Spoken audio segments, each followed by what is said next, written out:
رباه عفوك إني من نور مدت يداي. நீ பாவத்திலிருந்து இந்த மாதிரி காரியத்திலிருந்து வெளியே வரணும்னு ஆசைப்பட்டியா? நீ போராட வேண்டிய முதல் போராட்டம் தொழுகையில.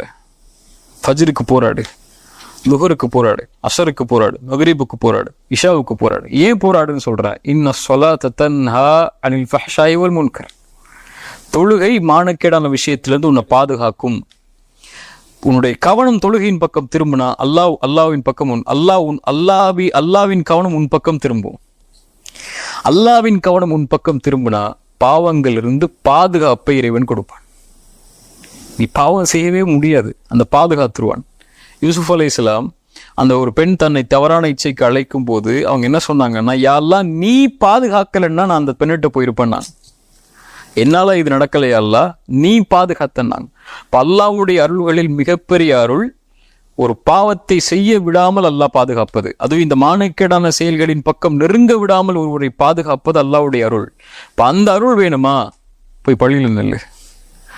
இன்ன ஸலாத்த தன்ஹா அனில் ஃபஹ்ஷாஇ வல் முன்கர். ரெண்டாவது அஸ்ஸஹ்பத்து ஸாலிஹா, நல்ல நட்பை ஆக்கிக் கொள்ளுதல். அல் மர்உ அலா தீனி ஹலீலிஹி ஃபல்யன்துர் அஹதுக்கும் மை யுஹாலில். ரசூலுல்லாஹ் சொன்னாங்க ஸல்லல்லாஹு அலைஹி வஸல்லம், ஒரு மனிதன் தன் நண்பன் எப்படியோ படித்தான், அதனால் நீங்கள் பார்த்து கொள்ளுங்கள் யாரோடு பழகிறீங்கன்னு சொல்லி. இந்த மாதிரி செயல்பாடுகள் உள்ளவரோட நீங்க பழகுனீங்கன்னா அவர்கிட்ட இருந்து அவங்கள்ட்ட வருவது. ஒன்று அவர்கிட்ட நீங்க பழகுனீங்கன்னா ஒன்று அதை பாவமா அதை செய்வீங்க, இல்லை நான் செய்யாம நான் ஒதுங்கி இருக்கிறேன், அவன் தான் பார்க்குறான், அவன் தான் பார்ப்பான், நான் பார்க்க மாட்டேன், நான் நல்லவனா தான் இருப்பான் முன்னாடி, அவன் பார்த்தா கூட நான் ஒதுங்கி ஓரமா உட்காந்துப்பேன், அவன் இப்படி பேசினா கூட நான் ஒதுங்கி ஓரமா உட்காந்துப்பேன்னா ரெண்டு நடக்கும். ஒன்று அதை செய்ய மாட்டீங்க, ஓகே. ரெண்டாவது அதை ஒரு பாவமாவே நீங்க கருத மாட்டீங்க.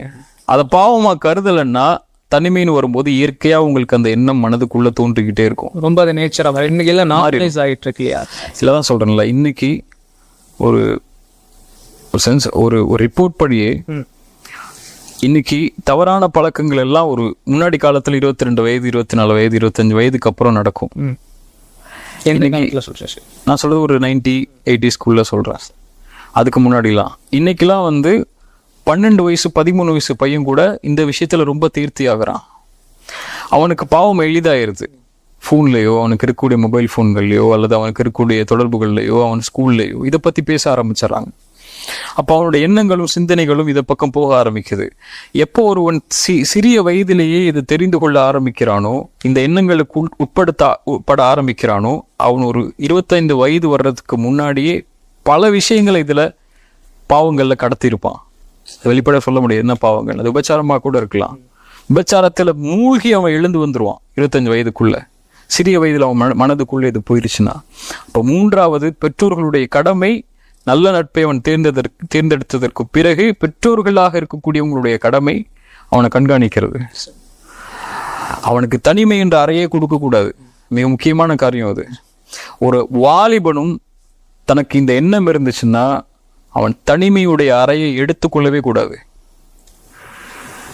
எந்த அளவுன்னா, ஒரு அரபி புத்தகத்துல படிச்சதா, ஒருவனுக்கு தனிமையில அவன் தங்குறதுக்கு எல்லாரும் இருக்கும்போது, சூழலுக்காக தனிமையில தங்குறது வேற, எல்லாரும் இருக்கும்போது ஒருவனுக்கு தனிமையில தங்குறதுக்கு எப்ப அனுமதிக்கப்படும்னா, நிர்வாணமாக ஒரு பெண் இருந்தாலும் அந்த பெண்ணை பார்க்கும் போது இறைவனை பயப்படக்கூடிய எண்ணம் அவனுக்கு வரும் என்ற தக்குவாவை இவன் சுமந்தால் மட்டுமே அவன் தனிமையில தங்குறதுக்கு அனுமதிக்கப்படும்.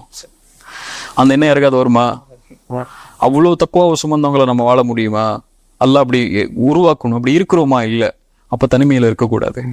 கதவுகளை திறந்து வைங்க, ஜன்னல்களை திறந்து வைங்க, மொபைல் பாஸ்வேர்டை போடாதீங்க, போட்டா உங்க பிள்ளைகள் போட்டாலும் அனுமதிக்காதீங்க, உங்க ஹிஸ்டரியை டெலீட் பண்றதுக்கு அனுமதிக்காதீங்க பிள்ளைகளை. அவங்க என்ன செய்யறாங்க, என்ன பாக்குறாங்கிறத அவங்களுடைய வயது அடைந்து அவர்கள் தெளிவடைந்து அவங்க ஹலாலான உறவுக்கு போற வரைக்கும் கண்காணிங்க. அப்படி கண்காணிக்க கூடாது, என் கட்டுப்பாட்டுல இருப்பான்னு சொன்னா நிர்பந்திங்க.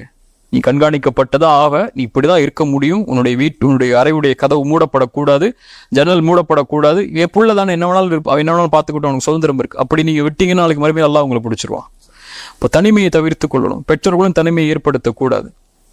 இந்த மாதிரி காரியங்கள் மட்டும்தான் அவனை அதுல இருந்து வெளியே கொண்டு வரும். இல்லைன்னா அவனை சிறு வயதிலேயே நுழைக்கப்பட்டுட்டீங்கன்னா இன்னும் எல்லையற்ற பாவங்கள் வரக்கூடிய காலத்துல இன்னும் அவன் தன்னை அழித்துக் கொள்வதற்கு அது காரணமாயிரும்.